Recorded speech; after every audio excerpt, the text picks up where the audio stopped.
if you don't have video, you don't have a business. From a psychological perspective, what video does is it shows and it tells. When you show and tell properly, any business can fly. People buy people. Show them, tell them. Video is the perfect medium for that. Welcome to the Simon Says Video podcast with your host, me, Simon Banks, where we talk about all things video and how this powerful medium can help you grow your business. We focus on how you can get a return on any video content you create. We talk about strategy, production, content, distribution, marketing, how you can get visible, gain new leads, and get new clients. And now, on with the show. Joining me on this week's interview is a psychologist called Paul Boross. Now, according to his website, paulboross.com, he's a stand-up comedian, a TV psychologist, a pop star, and a business guru. Now, I work with Paul because I produce his or our award-winning Humourology Podcast, which is a weekly podcast which you can get from all your favorite podcasts, including YouTube. And I've known Paul for a while now. And as a psychologist, I wanted to ask him about the psychology of video and why, as businesses, we should be using video. So, Paul, welcome to my interview. Paul, so what is it about video? Why is video so good? Well, it's lovely to be here, Simon. Why is video so good? Because, from a psychological standpoint, what video does is it takes all the aspects of what we as human beings like and need in order to get the full message. Visual, auditory, kinesthetic in a sense whereby you can see people moving. But visual is very important to us because 60% of human beings lead with the visual stimulus. 60% of us like our messages delivered visually. I personally am quite auditory, so I love my information to come in through my ears.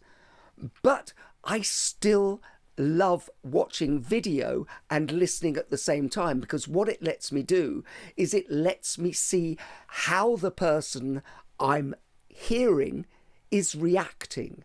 And that's very important to us as human beings. Well, you're talking, I know we can get a little bit deeper on that in terms of why visual is so important. And there's loads of studies and stats about saying, you only consume information at a certain level. For example, I know visuals at the top, but then there's auditory and the way we look and sound as well. I mean, get a little bit more in terms of, when especially making a first impression, what do we notice first? Well, I mean, the first thing to say about first impressions is that we never get a second chance to make a first impression. So what people need to understand from a psychological perspective is that people are making their minds up about you in between 2 and 3 seconds. So if you have a video, psychologically, and you look right, they're going, I'm comfortable with this person, I'm comfortable with this brand, I'm comfortable with this company. So it's really about thinking, how do I want to come across, and what's the best way for people to be able to reach out and understand me? Now, one of my favourite sayings is that the meaning of your communication is the response you get. And if you want a good response from people, you have to make sure that your first impressions are very clear. Because what happens to us psychologically is that if you make a bad first impression, and what I'd like you to remember is a time when you haven't made the impression you want. Maybe it's at a party when you've gone in and you go, I'd really like this person to like me, but actually for some reason we haven't clicked. Now, what everybody realises that if you don't click straight away, or at least leave the doors open, what happens is it takes a very long time for us to turn our impression around. We're like oil tankers. If we don't like somebody or something instantly, psychologically, we like to think we're right. So our first impressions will go, well, no, I don't like that. Very, very difficult to get people to turn around and say, I do like that. So what I would say is you have to concentrate on first impressions in order to at least keep the door open for your business or your brand or you personally. I mean, think about it like a date. You know, if you make a bad first impression on a date, what happens? Are you going to get a second date? I don't think so. Which I think, so when that's great when it's sort of like in person. Okay, and obviously we've had this thing called a pandemic where we can't do our meetings, especially from a business point of view. You know, I used to go into town and used to have a business with a potential client or clients. Now we're not doing that anymore. Well, we're starting to go back to that, but I think we've sort of now got used to Zooming, and we do a lot of this over Zoom. Now video, well, Zoom is a video, right? So therefore we can have to make impressions using this medium called video. And I think, you know, is there anything you can tell us about how important it is? Because I know when you talk about first impressions, when you're in a personal meeting, sometimes you can recover. Okay, you can recover that quite easily by having a conversation. Now, quite often video is not alive, it's not necessarily two-way either, you're recording it. So therefore, you need to make an impression pretty much, within the first, I've heard different things, first 3 seconds is first 8 seconds? Yeah, 2 to 3 seconds is really when people are actually making their mind up unconsciously about it. And the good thing about video, I mean, obviously Zoom is slightly different because it's instant reaction, but the good thing about video, and if you work with a professional, is that actually you can control the message. And understanding that you can go, actually, I want to take that again, is an important thing.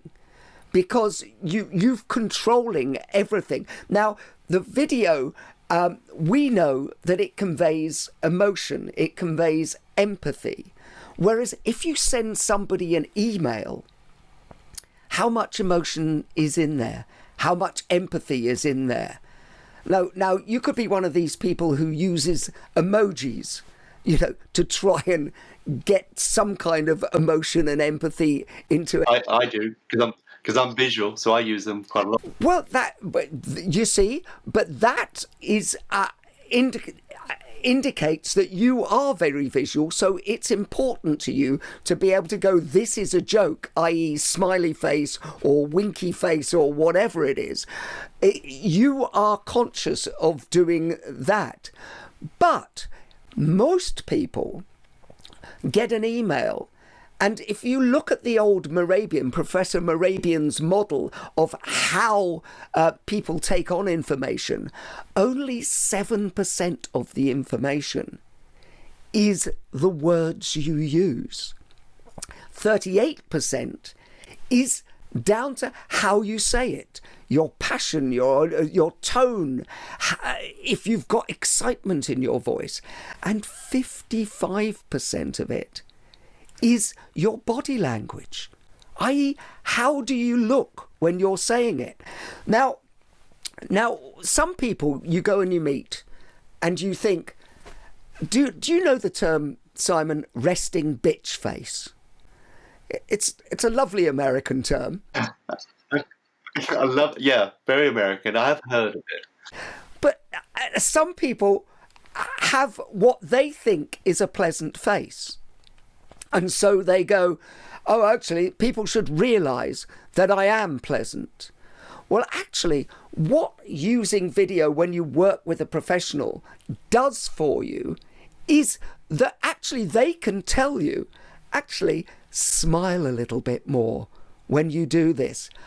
Open your eyes a bit wider. Look into the lens. Things that are going to make you be perceived as more friendly. Because remember, people are making their decision about your business very often by who you are. There is a shortcut to making a good impression quickly. Oh, are you going to share that with us? Well, I can share what some of the shortcuts are. Well, remember that if you were meeting somebody in person, what would you be doing? I would be teaching you, from a psychological perspective, I would be teaching you to look in their eye. Pick an eye, look in it, and you will look pleasant.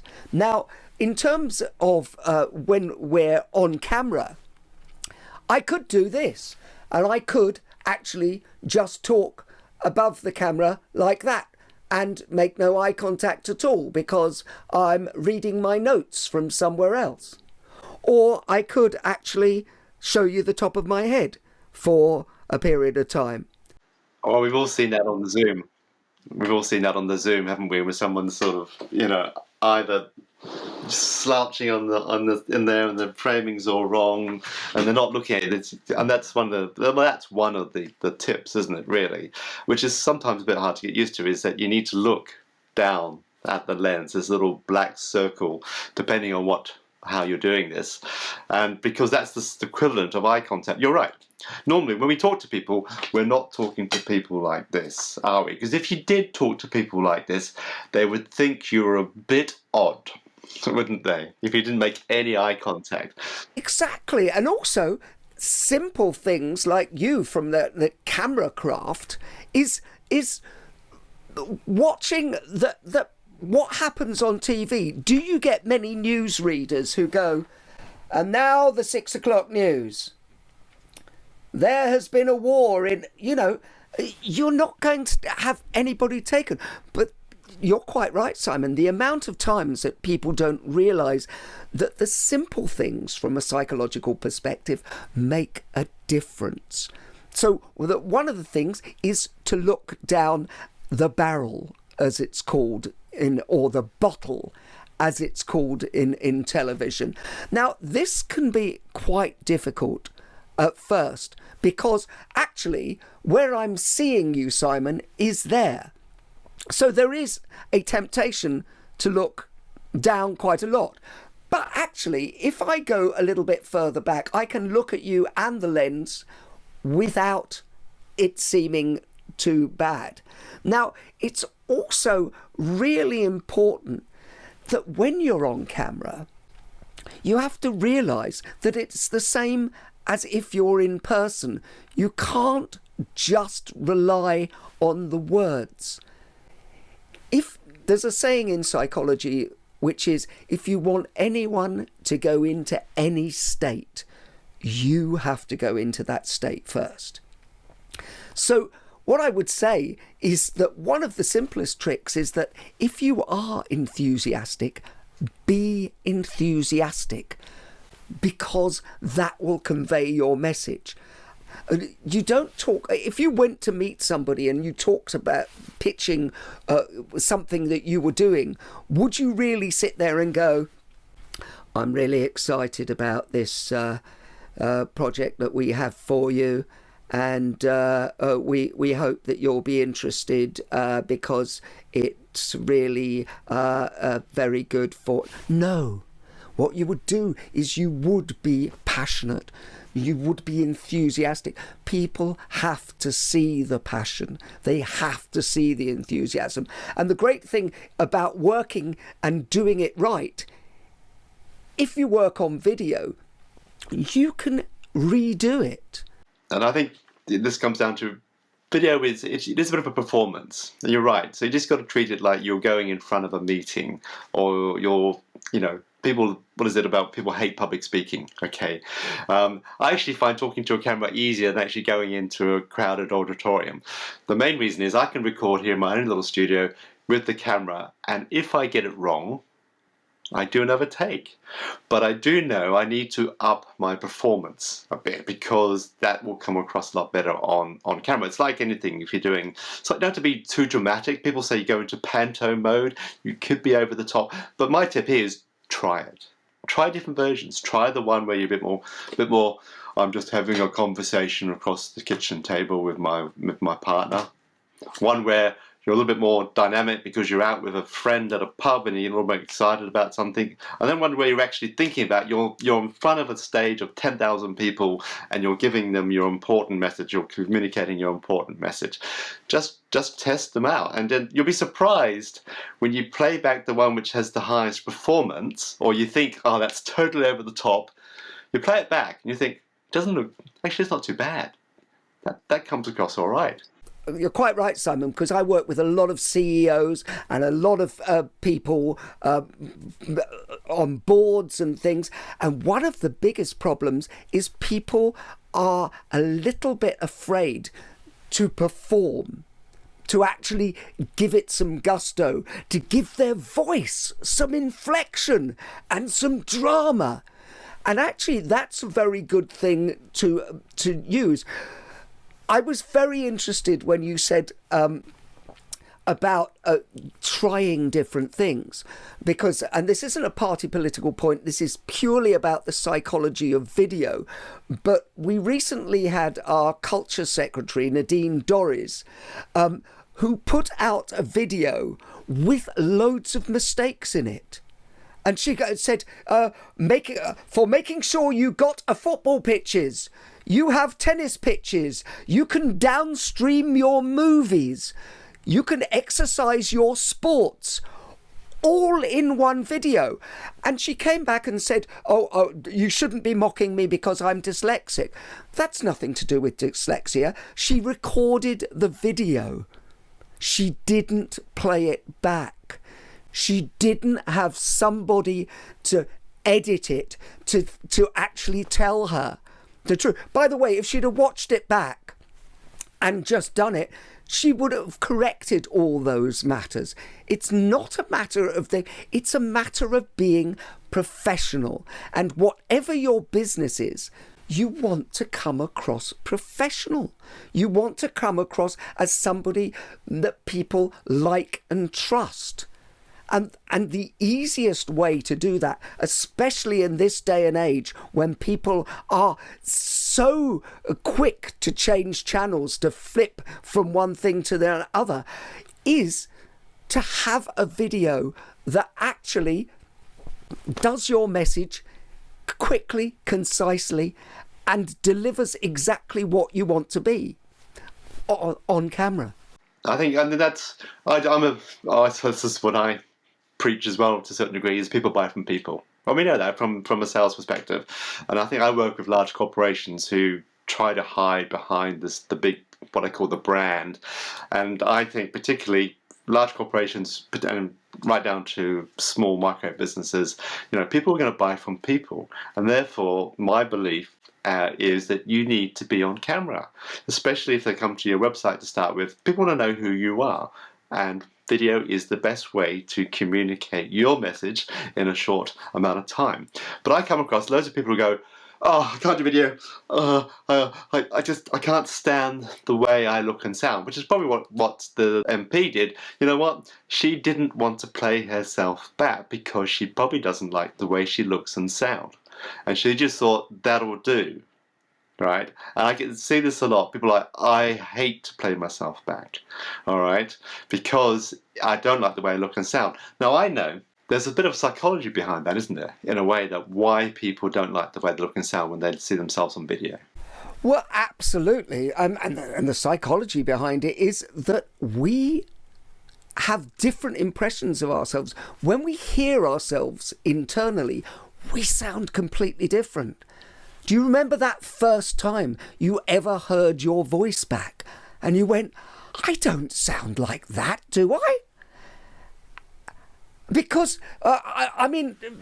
we sound completely different to ourselves. We also look completely different. Remember, when we catch ourselves in the mirror, we look different. And then we see something on video. My mother still can't stand seeing herself on video or the sound of her voice.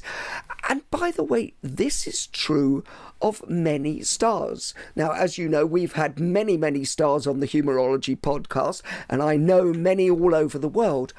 most of them, and I would say 95% of them, still don't like how they look, because we suddenly realise that we've all got these strange little visual or verbal tics, things that we do, things that we say. But actually, the way to get over it is to watch yourself. And you're quite right, Simon. Is to actually do the work. Now, it is uncomfortable at times, but how do you improve unless you go through that? Now, one of my jobs as a psychologist and working with people who want to get better at pitching themselves or presenting themselves is to be that mirror, but also to gently make them watch these things and go, just like you do, Simon, actually, now try it like this. I do it from a psychological perspective in the sense of like, now try doing it as if you were talking to someone you really love. And it just takes you into a different state of mind. Because, you know, there's a big difference between going, I love you, and going, I love you. And those are the things that on camera really make a difference. Now, those of us who work on camera quite a lot, why do you think that there are some people who the camera loves? Well, there's sort of a psychological attitude to it, is that if you love the camera, there's more of a chance of the camera loving you. And looking through the camera lens and imagining somebody behind the camera who you really love actually changes the whole structure of your face. It changes it so that you suddenly take on more pleasant demeanours, more pleasant looks, if you like. And remember, we are all trained to spot pleasant faces, because as children, we were all lying on our backs looking at our parents or our grandparents going, does he like his rattle? Does he like his rattle? And we know what we are hardwired to recognise pleasantness. Now, what you can do in a good video is put the most pleasant side of you or your company or your employees across. So psychologically, at a very deep level, at an unconscious level, people are going, actually, this is somebody I want to work with. Now, that's how people make their minds up. You may think that everything is made up of people going, actually, I know, I've read their CV and they look like the company for me or the person for me. It's not how it works on a psychological level. How it works on a psychological level is people go, do I like this person? Do I trust this person? Do I want to be around this person for a long period of time and work with them? That's how the decisions are made. So you can control the message with video and getting trained how to use Zoom or whatever platform you use to do that. And the more you work at it, and the more you hone it, and the more you work with people who know what they're doing, the more business you're going to have. That's the bottom line. You know, the idea is you don't have to become a movie star or TV presenter to be on video. All you need to do is become more comfortable with it. Now, I've interviewed, I don't know, thousands of people and CEOs, and you know, I know that, like you, I would say 95% of people do not like the way they look and sound. But I've never played it back or created a video when someone's come to me, your client, has said, that person shouldn't be on camera. They're all awful. They look horrible and they sound horrible. I've never had that.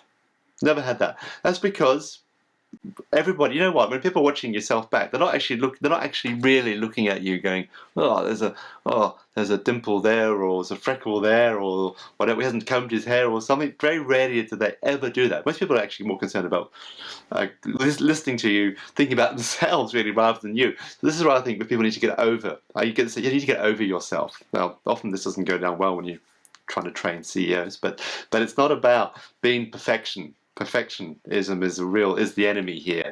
I would say, all you need to do is become more comfortable on camera. And the more comfortable you become, you don't have to be perfect at all. People actually like you to make this odd stumble, or slight or something like that. It doesn't have to be a perfect video, because people will understand that. And I think if people can see and hear you, and if you create a lot more video content, this is where it builds the trust. I call it the customer journey. People actually have to know about you first, all right? Yeah.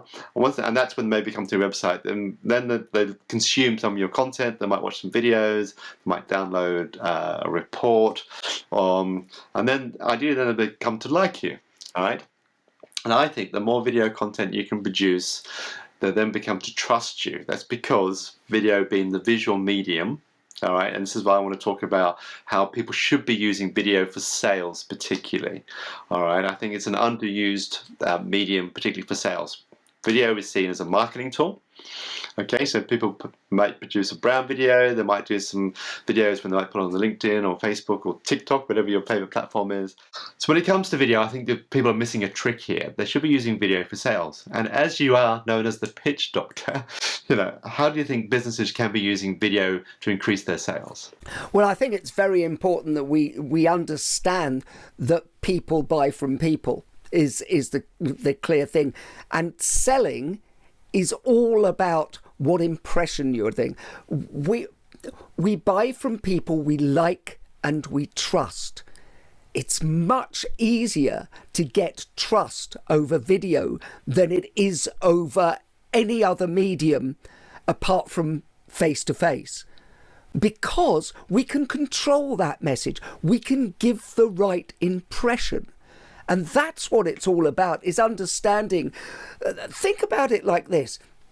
When you were at school and you had a teacher, and a supply teacher came in, you could actually tell instantly if you liked that teacher or you didn't like that teacher.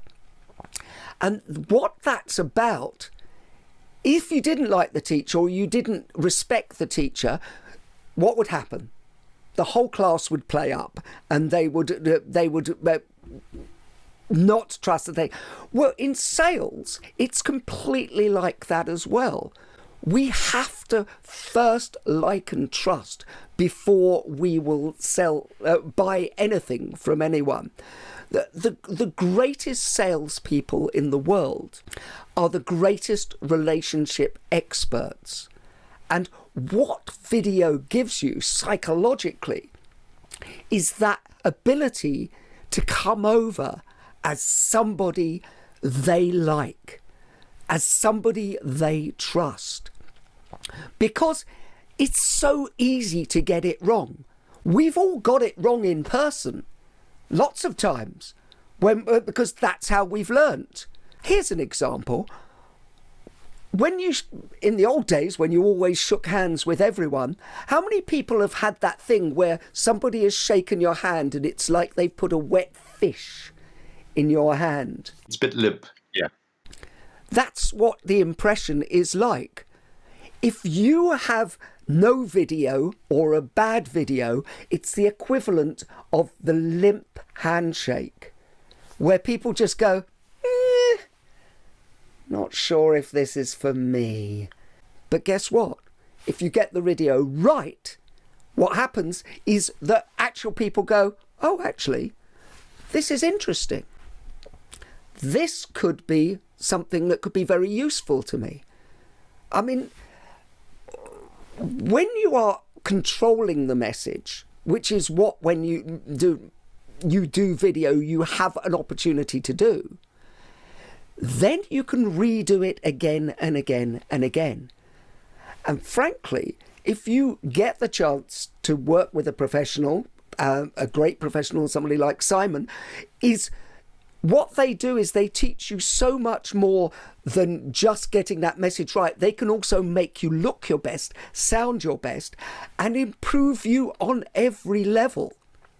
Because you'll suddenly get that feedback loop whereby you'll go, actually, next time I'm on Zoom, I'll employ some of those tricks, so that actually my professional video can be matched by how I am on Zoom or whatever your platform is. So it's really, really, if you're selling anything, the magic is in the message of video, really, because that's the bit you control. And that's the bit that people want. They want everything now is in smaller sound bites. You can have pages and pages and pages. And by the way, I used to have the Pitch Doctor website, which is currently being redone, which was reams and reams of really intelligent writing. Because 15 years ago, people would read some of that. Now, hardly anybody's reading anything. Have attention spans got less? Because that's what I'm sort of saying is, your videos, so rather than doing one long video, you should really do shorter videos. And if you've got a lot to say, then you create many short videos.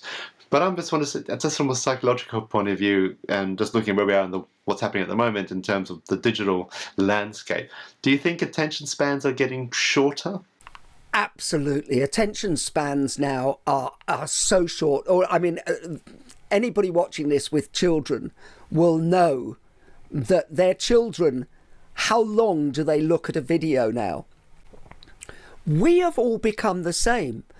By the way, the other day, Simon and I were on recording a Humourology podcast, and we had to stop and change something, and in between podcasts, in between recordings, and he said, I'll send you an email with this link.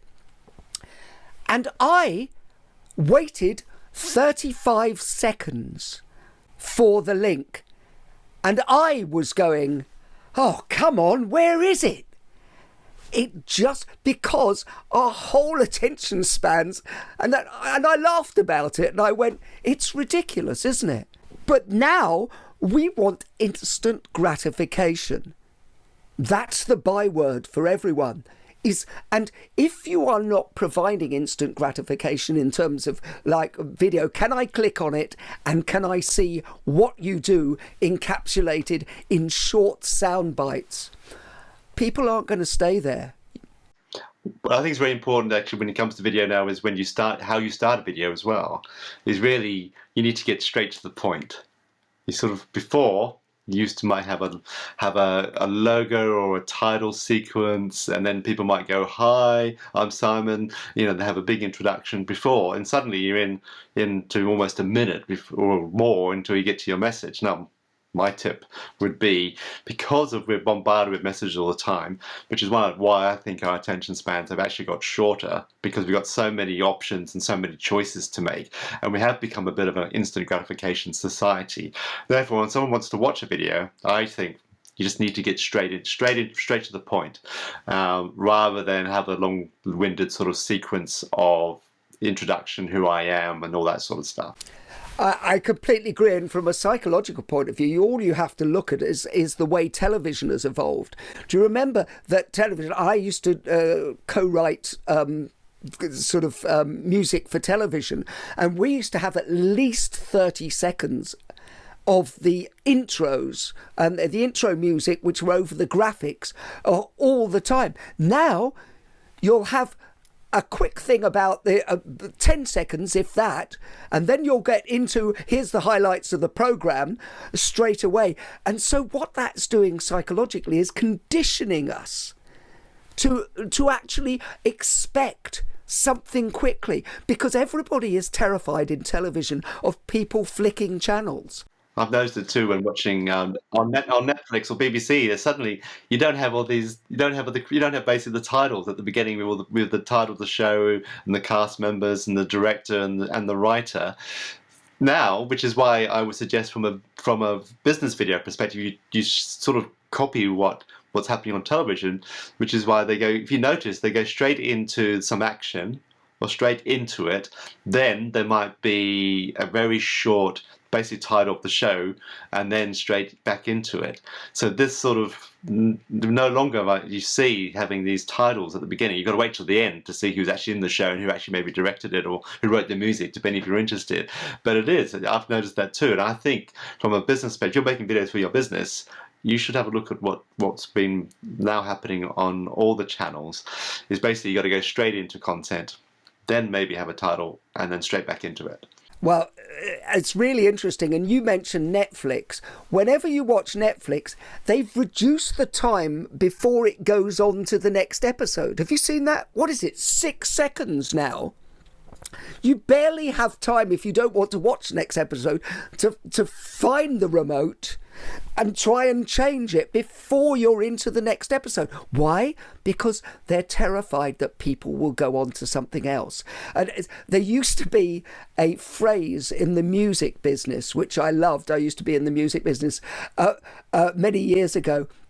And the phrase was, "Don't bore us, get to the chorus."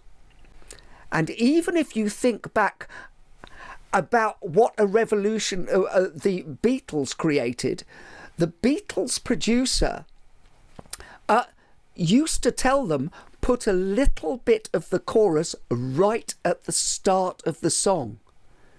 And if you think about even in the Beatles days, you know, From Me to You, they go da da da da da dum dum da. It's right at the start. You know, there are hooks. You've got to hook people early. And that's what it's about. And you're quite right, Simon. If you're making videos now, why do you need professionals around you? Because they will tell you what works, how you can make your message work and get it across to people in seconds, rather than welcome to the video of our company. Let's tell you a little bit about our company. No, people haven't got that kind of time anymore. If they come to your company, they kind of know what it's about.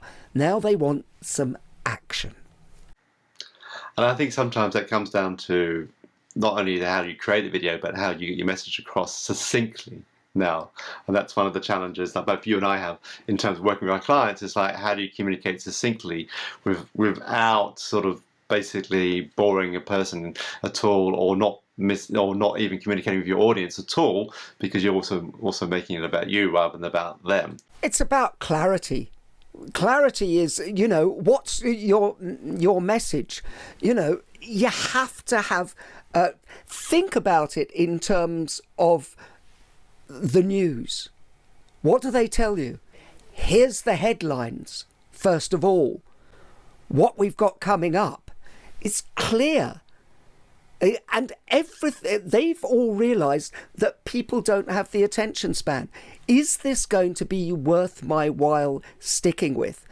And that's what a professional video does for you, is it'll go, here's the message, here's the pitch.